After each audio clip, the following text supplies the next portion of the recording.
Hello fellow students, let's discuss the another topic of India's balance of payment, जिसके अंदर हम पढ़ेंगे कि बैलेंस ऑफ ट्रेड और बैलेंस ऑफ पेमेंट के बीच में क्या डिफरेंस है। लेकिन उसको पढ़ने से पहले हम कुछ कंसेप्ट जान लेते हैं।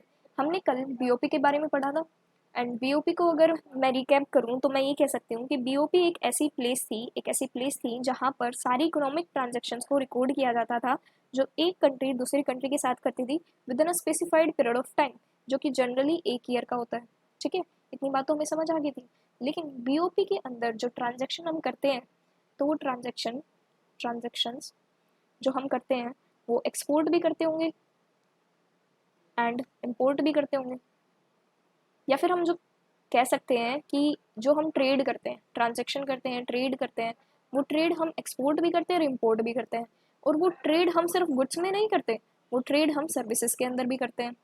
ठीक है, तो जो ट्रेड है वो हम गुड्स के अंदर भी करते हैं, सर्विसेज के अंदर भी करते हैं। लेकिन जो बैलेंस ऑफ पेमेंट की बात है ना, बैलेंस ऑफ पेमेंट में हम गुड्स वालों को कैटेगराइज करते हैं विजिबल के अंदर और सर्विसेज वालों को कैटेगराइज करते हैं इनविजिबल के अंदर।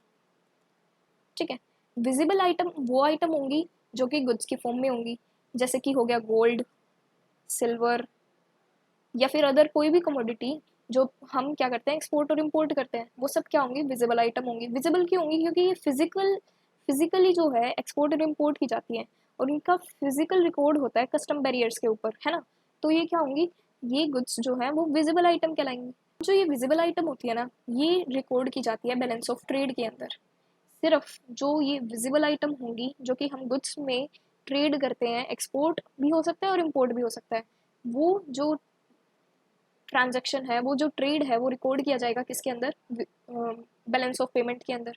ठीक है, सिर्फ विजिबल आइटम्स का ही ट्रेड हम किसके अंदर रिकॉर्ड करेंगे, बैलेंस ऑफ ट्रेड के अंदर। अब अगर हमारा टोटल एक्सपोर्ट वो जो है ज़्यादा है किससे, टोटल इंपोर्ट से। टोटल एक्सपोर्ट अगर हमारे ज़्यादा है और टोटल इंपोर्ट अगर हमारा कम है, तो हम कह सकते हैं कि जो हमारा बैलेंस ऑफ ट्रेड है ना, वो क्या है, उसके अंदर एक्सपोर्ट सरप्लस है। साथ में हम कह सकते हैं कि हमारा बैलेंस ऑफ ट्रेड फेवरेबल है। ठीक है, लेकिन अगर इससे अपोजिट क्या हो, अपोजिट सिचुएशन हो जिसके अंदर हमारे एक्सपोर्ट जो है वो कम हो और जो इम्पोर्ट है, टोटल इम्पोर्ट जो सिर्फ हम विजिबल आइटम्स के अंदर करते हैं, ठीक है, वो ज़्यादा हो, तो इस सिचुएशन के अंदर जो हमारा बैलेंस ऑफ ट्रेड होगा ना, वो अनफेवरेबल होगा। और ये सिचुएशन जो है वो जनरली रहती है इंडिया की, कि हमारे जो एक्सपोर्ट है वो कम रहते हैं और जो इम्पोर्ट है वो ज़्यादा रहते हैं। अब हम बात करते हैं किसकी, सर्विसेज की। सर्विसेज के अंदर क्या होता है, हम इसको कैटेगराइज करते हैं इनविजिबल्स के अंदर। अब इनविजिबल आइटम्स कौन सी होंगी, इनविजिबल आइटम वो आइटम होंगी जो हम एक्सपोर्ट और इम्पोर्ट करेंगे सर्विसेज के अंदर। ठीक है, जब एक कंट्री दूसरी कंट्री के साथ एक्सपोर्ट एंड इम्पोर्ट करती है लेकिन वो सर्विसेज में करती है, तब उसे कैटेगराइज किया जाएगा इसके अंदर, इनविजिबल आइटम्स के अंदर। और इन्हें इनविजिबल क्यों कहा जाता है, क्योंकि दिखती नहीं है, सर्विसेज है ना, इसीलिए दिखती नहीं है। इनकी रिसिप्ट एंड पेमेंट सिर्फ हमें नजर आएंगी, बाकी कुछ नहीं। ठीक है, और इनविजिबल आइटम्स के अंदर कौन कौन सी आ जाती हैं, जैसे फाइनेंशियल सर्विसेज भी हो सकती हैं, जैसे कि बैंकिंग सर्विसेज, इंश्योरेंस, हो सकता है ट्रैवल, इन्वेस्टमेंट इनकम। ठीक है, और हो सकती है ओशन शिपिंग या हो सकती है एयर शिपिंग। ठीक है, तो ये क्या हो जाएंगी, हमारी इनविजिबल आइटम्स के अंदर आ जाएंगी। और जब हम इनमें एक्सपोर्ट एंड इम्पोर्ट करेंगे ना, तब वो जो है ट्रांजैक्शन कहलाएंगी इनविजिबल आइटम्स में ट्रांजैक्शन।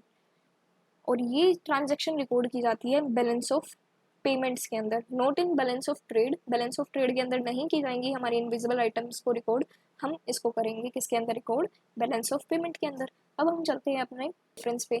सो डिफरेंस में देखें तो सबसे पहले बैलेंस ऑफ ट्रेड का मीनिंग क्या होता है, ये डिफरेंस होता है एक्सपोर्ट और इम्पोर्ट का सिर्फ विजिबल आइटम्स के अंदर, जैसा कि हमने पढ़ा।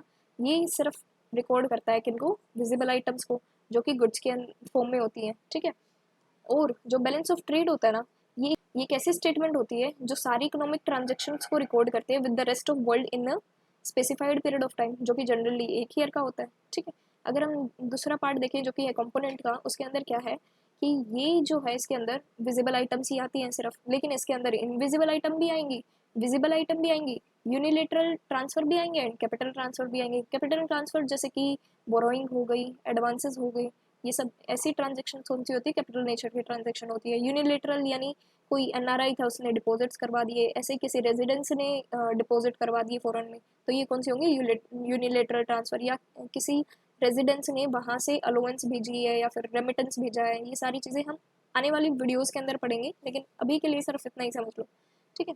उसके बाद कैपिटल ट्रांजेक्शंस कौन सी होती हैं, कैपिटल ट्रांजेक्शन जैसे कि मैंने अभी बताया कि लोन्स एंड बोरोइंग्स वगैरह ये सब आ जाती है इसके अंदर, और साथ में आ जाती हैं एफडीआई, एफपीआई, ये सब भी कौन सी होती है, कैपिटल नेचर की ट्रांजैक्शन होती है। तो इसको हम बैलेंस ऑफ ट्रेड के अंदर नहीं इंक्लूड करेंगे, और इनको इंक्लूड कहाँ किया जाएगा, बैलेंस ऑफ पेमेंट के अंदर। बैलेंस ऑफ ट्रेड के अंदर हमेशा विजिबल आइटम्स को ही रिकॉर्ड किया जाता है और कुछ भी रिकॉर्ड नहीं होगा। जो हम एक्सपोर्ट और इम्पोर्ट करेंगे ना विजिबल आइटम्स के अंदर, वही किसके अंदर जाएगा, बैलेंस ऑफ ट्रेड के अंदर जाएगा, और इसके अलावा कुछ नहीं जाता है इसके अंदर। बाकी जो चीज़ें रिकॉर्ड होती हैं इंक्लूडिंग विजिबल आइटम, वो किसके अंदर रिकॉर्ड की जाएंगी, बैलेंस ऑफ पेमेंट के अंदर, ठीक है।